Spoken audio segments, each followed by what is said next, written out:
भावना जी हैं जो जनता कांग्रेस से हैं। यहाँ विड्रॉ लिखा हुआ है, इन्होंने अपना नॉमिनेशन वापस ले लिया है। शंकर लालवानी जी का एक्सेप्टेड है, वो चुनाव अभी भी लड़ रहे हैं। इसके नीचे आप जैसे ही आएंगे तो आपको नाम दिखेगा अक्षय कांति बम, जो कांग्रेस में थे लेकिन अंतिम समय में उन्होंने अपना नॉमिनेशन वापस ले लिया और वो भाजपा में शामिल हो गए। अब इसके नीचे अभय जैन का नाम है। अभय जैन जो निर्दलीय प्रत्याशियों में सबसे ज़्यादा चर्चित हैं। जनहित पार्टी के बैनर तले बड़े बड़े इन्होंने आंदोलन चलाए हैं, समाज सेवा के काम करे हैं। इस बार निर्दलीय फॉर्म भरा है। एप्पल सेवफल का निशान है उनका, चुनाव चिन्ह है। शंकर लालवानी जी का कमल का निशान है। कल इंदौर के लोग मतदान करने वाले हैं और इंदौर की जनता देश की नई सरकार चुनने वाली है। इंदौर का चुनाव इस बार दुनिया भर में लोकप्रिय हो रहा है। स्वच्छता में नंबर 1 शहर, खान पान में नंबर 1 शहर, संस्कृति परंपराओं में नंबर 1 शहर इस बार चुनाव को लेकर भी चर्चा में है।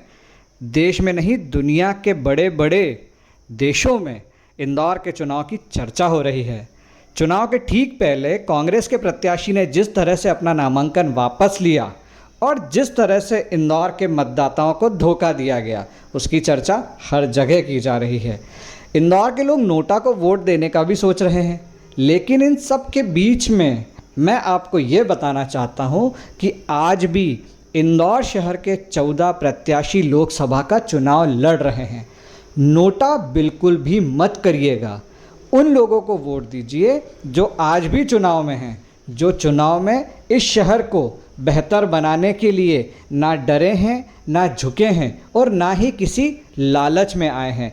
आइए एक एक करके हम उन प्रत्याशियों के बारे में जानते हैं।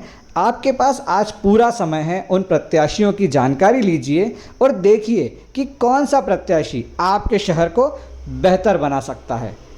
धन्यवाद। हम गूगल पर जाएंगे और गूगल पर टाइप करेंगे Indore Lok Sabha election candidate affidavit. यहाँ पे election commission of India, Bharat निर्वाचन आयोग की वेबसाइट खुलेगी। इसमें हमें राज्य का चयन करना है मध्य प्रदेश, इसके बाद में हमें शहर का चयन करना है इंदौर और इसके बाद में हम फ़िल्टर करेंगे।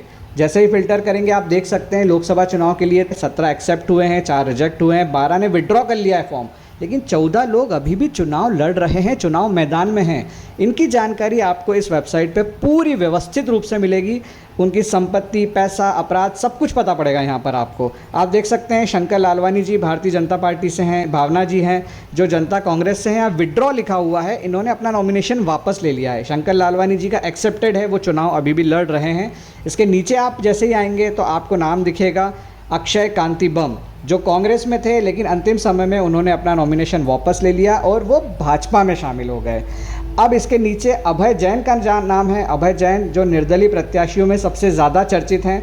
जनहित पार्टी के बैनर तले बड़े बड़े इन्होंने आंदोलन चलाए हैं, समाज सेवा के काम करे हैं। इस बार निर्दलीय फॉर्म भरा है। एप्पल सेवफल का निशान है उनका, चुनाव चिन्ह है। शंकर लालवानी जी का कमल का निशान है। हम एफिडेविट पे क्लिक करेंगे अभय जैन के तो आप देख सकते हैं कि यहाँ पर उनकी पूरी जानकारी, उनका मोबाइल नंबर, उनकी पूरी जानकारी आपको दिख जाएगी। उसमें सब चीज़ें लिखी है, सोशल मीडिया उपयोग करते हैं कि नहीं करते हैं, उनकी संपत्ति के बारे में, उनका कोई पैन कार्ड ही नहीं है, मतलब उनका कोई खाता भी नहीं है, उन्होंने जानकारी दी है। ये आरएसएस के प्रचारक रहे हैं तो इनकी कोई संपत्ति नहीं है, कोई पैसा इनके पास नहीं है। इंजीनियर रहे हैं, उन्होंने शिक्षा अपनी पूरी बताई है। 20,000 रुपये सिर्फ इनके पास मात्र है और अपना पूरा जीवन इन्होंने समाज सेवा में समर्पित किया है। कोई अपराध भी इन पर दर्ज नहीं है। इन्होंने पर्यावरण, प्लास्टिक का उपयोग नहीं करना, व्यापम घोटाले जैसे कांड उजागर करे, कई बड़े समाजसेवी आंदोलन चलाए। ठेले वालों के लिए इन्होंने आंदोलन चलाया, ठेले वालों की रक्षा के लिए इन्होंने मदद करी।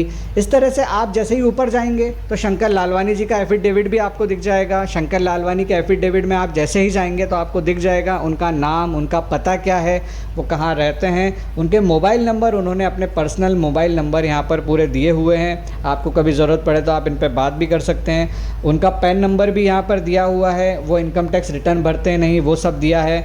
उन्होंने अपनी संपत्ति, अपने जो भी अपराध हैं, लिखा है कि कोई अपराध नहीं है उनके ऊपर, कहीं वो किसी अपराध में दोषी नहीं पाए गए हैं। इसके बाद उन्होंने अपनी पूरी संपत्ति की जानकारी भी दी है, बताया है कि क्या क्या उनके पास में है, वो जनता को बताना चाहते हैं कि उनके पास में क्या क्या चीज़ें आप यहाँ पर बहुत अच्छे से देख सकते हैं। उनके पास में लगभग 3 लाख रुपए जो है वो नगद है। फिर उसके बाद अलग अलग उनके बैंक खाते हैं। इसमें आप देख सकते हैं कि ये लगभग 7 लाख रुपए उनका बैंक ऑफ इंडिया में रखा हुआ है। इसके बाद हम नीचे आएंगे तो आप देख सकते हैं कि अलग अलग इनके बहुत सारे बैंकों में खाते खुले हुए हैं।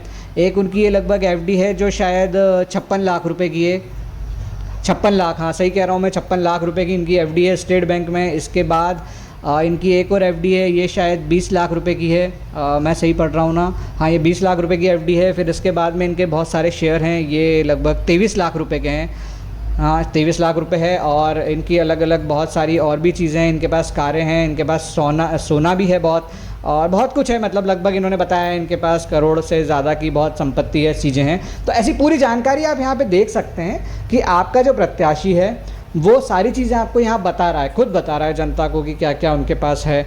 इस आधार पे आप देख सकते हैं अपराध कितने हैं, पैसा कितना है, संपत्ति कितनी जमा करी है, किस किस तरह से उनकी बाकी चीज़ें हैं, वो सब आपको यहाँ पर बता रहे हैं। आप बाकी अन्य सभी प्रत्याशियों की जानकारी भी जुटा सकते हैं। निर्दलीय प्रत्याशी बहुत सारे हैं, इसमें कुछ वकील हैं, इसमें कुछ डॉक्टर हैं, कुछ समाज सेवी हैं। तो आप देख सकते हैं कि कौन से प्रत्याशी ने किस तरह की चीज़ें की हैं, और इनमें से एक प्रत्याशी को आप चयन करके वोट दें और इंदौर के लिए नया सांसद चुनें। धन्यवाद।